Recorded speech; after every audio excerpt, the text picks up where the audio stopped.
Welcome back. చరిత్రను మర్చిపోయిన జాతికి భవిష్యత్ ఉండదు అనేది ఓ రాజనీతిజ్ఞుడి అభిప్రాయం. ఆంధ్రప్రదేశ్ చరిత్ర పునాదులతో భవిష్యత్తును నిర్మిస్తోంది.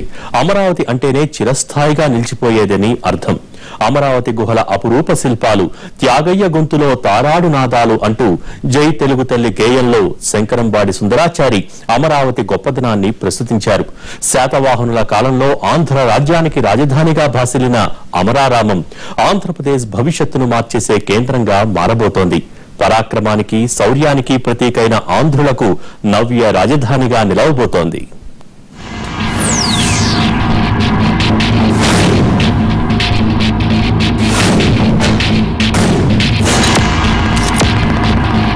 తెలుగు ప్రజల ఆశలు, ఆకాంక్షలకు కేంద్ర బిందువుగా ఆవిర్భవిస్తున్న ఆంధ్రప్రదేశ్ రాజధానికి అమరావతి పేరు దాదాపుగా ఖరారైనట్లే. ఉగాది పర్వదినం రోజే పేరును ప్రకటిద్దామనుకున్నప్పటికీ అనివార్య కారణాల వల్ల వాయిదా పడినట్లు సమాచారం. ఇక్ష్వాకులు, పల్లవుల కాలంలో ప్రసిద్ధ నగరంగా వెలుగొందిన అమరావతిలోనే గౌతమ బుద్ధుడు తన మొదటి కాలచక్ర ఉత్సవాలు నిర్వహించారు. తిరిగి 2005లో బౌద్ధుల మత గురువైన దలైలామా ఇక్కడ కాలచక్ర ఉత్సవాలకు హాజరయ్యారు. బౌద్ధ ప్రవచనంతో పునీతమై అమరత్వాన్ని పొందింది కాబట్టే ఈ ప్రాంతం అమరావతి అయిందంటారు. అక్కడ అమరావతి, నాగార్జున కొండల్లో అప్పుడు బౌద్ధ విశ్వవిద్యాలయాలుగా ఉన్నాయి. విదేశాల నుంచి కూడా చాలా మంది వచ్చి ఇక్కడ చదువుకునే వాళ్ళు. మనం శాసనాలు ఆధారంగా చూసినట్లయితే నాగార్జున కొండలో కూడా సింహాల వికారం సిలోన్ నుంచి వచ్చినటువంటి వాళ్ళకు, అదేవిధంగా బర్మా, థాయిలాండ్, మలేషియా లాంటి దేశాల నుంచి వచ్చిన వాళ్ళకు ప్రత్యేకమైనటువంటి కాలనీల్లో ఉండి ఇక్కడ విశ్వవిద్యాలయంలో చదువుకున్నటువంటి ఘనత అమరావతి, నాగార్జున కొండ పట్టణాలకు ఉంది.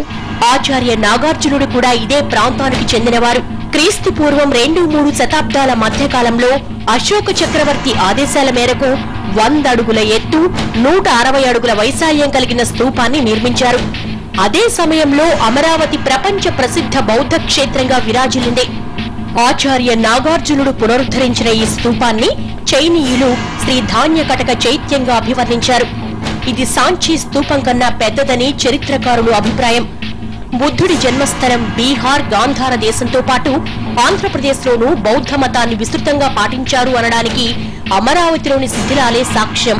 ఇక్కడ నిర్మించిన భవనాలకు కానీ, ఇక్కడ నిర్మించిన మ్యూజియంస్ కానీ ఇంటర్నేషనల్ ఆర్కిటెక్చర్ని పిలిచి, ఇక్కడ గొప్ప వాళ్ళని పిలిచి ఆంధ్ర సంస్కృతి అమరావతిని తలపించే విధంగా మనం నిర్మాణం చేసినట్టయితే ఇది గొప్పగా అంతర్జాతీయంగా వ్యాపారమే కాకుండా అంతర్జాతీయంగా ఖ్యాతి చెందినట్లు ఎట్టి సందేహం లేదు.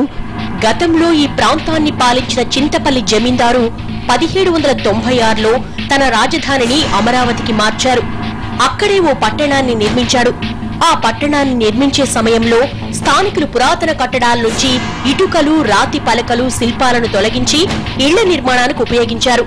క్రీస్తు శకం 1859లో అమరావతికి చెందిన 70 శిల్పఖండాలను లండన్లోని బ్రిటిష్ మ్యూజియానికి తరలించారు. అక్కడ అమరావతి పేరుతో ప్రత్యేక గ్యాలరీ కూడా ఉంది. అమూల్యమైన ఆ కళాఖండాలను తిరిగి ఇవ్వాలంటూ భారత ప్రభుత్వం ఇటీవల ప్రయత్నాలు సాగిస్తున్నట్లు సమాచారం. మన తెలుగు నేలపై ఎంతో బుద్ధిజం బాగా వికసించింది కాబట్టి అమరావతి అంటే ప్రతి ఒక్కరికి తెలుసు. మీకు తెలుసో లేదు, ఇప్పుడు అమరావతి శాసనాలు కానీ లేకుంటే స్తూపాలు, చైత్యాస్ అన్ని కూడా లండన్ మ్యూజియంలో ఉన్నాయి. కొన్ని మనకు మన మెడ్రాస్ నుంచి మన స్టేట్ డివైడ్ అయినప్పుడు అక్కడ ఉన్నాయి. మనం ఇంతవరకు తెచ్చుకుని దాఖలాలు లేవు. ఈవెన్ ట్రయల్స్ కూడా వేసినట్లు మనకు తెలుసు. గవర్నమెంట్ చాలా దాని మీద ఇచ్చేసి అవన్నీ కూడా మెడ్రాస్లో ఉండే అమరావతి శిల్పాలను కూడా తేవాల్సిన బాధ్యత ఉంది. అమరావతి పేరుతో ప్రస్తుతం ఉన్న పట్టణం ఏర్పడి 150 ఏళ్లు మాత్రమే అయినప్పటికీ క్రీస్తు పూర్వం 4వ శతాబ్దం నుండి 3వ శతాబ్దంలోపే అక్కడ నాగరికత ప్రారంభమైనట్లు చారిత్రక ఆధారాలున్నాయని స్థానికులు అంటున్నారు. సెంటిమెంటు పరంగా కూడా అమరావతి పేరుతో రాజధాని చాలా మంచిదని అంటున్నారు. క్రీస్తు పూర్వం నుండి క్రీస్తు శకంలో నేటి వరకు పాలించిన మౌర్యులు, శాతవాహనులు, ఇక్ష్వాకులు, పల్లవులు, విష్ణు కుండిలులు, తూర్పు చాణక్యులు, కోటకేత రాజులు తదితరులు ఇక్కడి నుంచి పాలన సాగించారు. ఆంధ్రప్రదేశ్ ప్రభుత్వం రాజధాని నిర్మాణ కార్యక్రమంలో అమరావతిని మన క్యాపిటల్గా అంటే రాజధానిగా చేయడం ఎంతో సమంజసం. ఎందుకంటే అమరావతి కృష్ణానది ఒడ్డున ఉంది. ఇక్కడి నుండి క్రీస్తుకు పూర్వం 2వ శతాబ్దం నుండి శాతవాహనుల కాలం, క్రీస్తు శకం 7వ శతాబ్దం వరకు మహోన్నతమైన బౌద్ధ కేంద్రంగా ఇది వర్ధిల్లింది. ఇటువంటి కేంద్రం ఇక్కడి నుండి మనకి ఇక్కడ 1958లో త్రవ్వకాలు జరిపితే డాక్టర్ బిఆర్ సుబ్రహ్మణ్యం గారు త్రవ్వకాల్లో 3 రోమన్ బంగారు నాణాలు దొరికాయి. అగస్తస్, ఇంకో క్వీన్, మొత్తం 3. ఇవి అప్పటికే రోమన్తో మనకి సంబంధాలున్నాయి. రాజా వాసిరెడ్డి వెంకటాద్రి నాయుడు బహదూర్ అమరావతి గ్రామాన్ని ఏర్పాటు చేయడంతో పాటు స్థానికంగా ఉన్న అమరలింగేశ్వర స్వామి ఆలయాన్ని అభివృద్ధి చేశారు. ఆయన పాలనా కాలంలో చెంచులు గ్రామాలపై పడి దోచుకుంటూ ఉండేవారు. ఈ దోపిడీలను అరికట్టడానికి ఆయన 150 మంది చెంచు నాయకులను ఆహ్వానించి వారిని మట్టు పెట్టించాడని చరిత్ర చెబుతోంది. 1807-9 మధ్య కాలంలో మంగళగిరి నరసింహస్వామి దేవాలయానికి 11 అంతస్తుల గాలిగోపురాన్ని నిర్మించారాయన. ఆయన తండ్రి జగ్గన్న పేరు మీదనే బేతవోలు అనే గ్రామం పేరును జగ్గయ్యపేటగా మార్చారు. సంఖ్యాశాస్త్రపరంగానూ అమరావతి అనే పేరు రాజధానికి ఎంతో గొప్పదని అంటున్నారు. పేరు మాత్రం అద్భుతమైన పేరేనండి. ఎందుకంటే అమరావతి అనేది ఇంద్రుడి నగరం పేరు అమరావతి.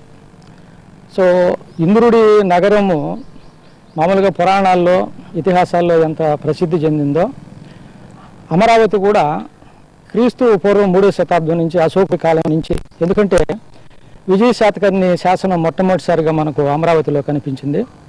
తర్వాత మొట్టమొదటి తెలుగు పదము నాగభూ అనే అక్షరాల్లో అనే పదంలో భూ అనే పదం మొట్టమొదటి తెలుగు పదం మన తెలుగు భాషకు సంబంధించి. సో ఆ విధంగా తెలుగు భాష మొట్టమొదటి పదం మనకు కనిపించింది అమరావతిలోనే. ఆసక్తికరమైన అతి ప్రాచీన చరిత్ర ఉన్న అమరావతికి విభజిత ఆంధ్రప్రదేశ్ రాష్ట్ర రాజధానిగా నిలబడడానికి అన్ని అర్హతలు ఉన్నాయి.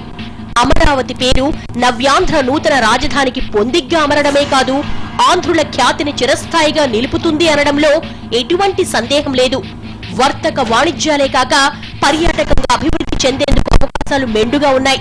ప్రస్తుతం శిథిలావస్థలో ఉన్న ప్రాచీన కళాఖండాలను, అవశేషాలను పునరుద్ధరించడమే కాక బ్రిటిష్ మ్యూజియంలో ఉన్న అమరావతి శిల్పాలను రప్పించి అద్భుత ప్రదర్శనాలయాన్ని నిర్మించడం ద్వారా దేశ విదేశాల పర్యాటకుల్ని ఆకర్షించవచ్చు.